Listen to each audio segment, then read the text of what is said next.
পাকিস্তানে বড় ধরনের রাজনৈতিক অগ্রগতি ঘটেছে। প্রধানমন্ত্রী শেহবাজ শরীফের দেওয়া আলোচনার প্রস্তাবে সাড়া দিয়েছেন পাকিস্তান তেহরিকি ইনসাফ প্রতিষ্ঠাতা ও কারাবন্দী সাবেক প্রধানমন্ত্রী Imran Khan. PTI chairman barrister গোহার Ali Khan সোমবার আদিয়ালা কারাগারে ইমরানের সঙ্গে সাক্ষাৎ করে এই সম্মতি আদায় করেন। ইমরান খান চেয়েছেন আলোচনা যেন গণমাধ্যমের বাইরে শান্ত পরিবেশে হয়। পিটিআই জানিয়েছে এখন তারা আনুষ্ঠানিকভাবে সরকারের সঙ্গে আলোচনার উদ্যোগ নেবে।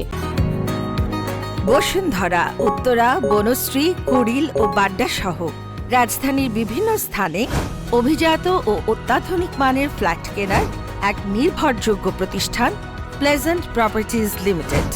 তাই আপনার স্বপ্নের আবাসনের জন্য আজই যোগাযোগ করুন। Pleasant properties limited, where destiny matches eventually.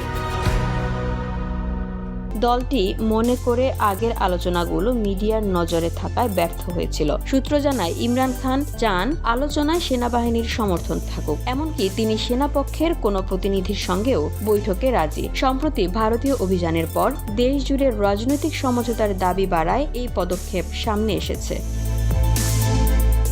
VOD Bangla news desk.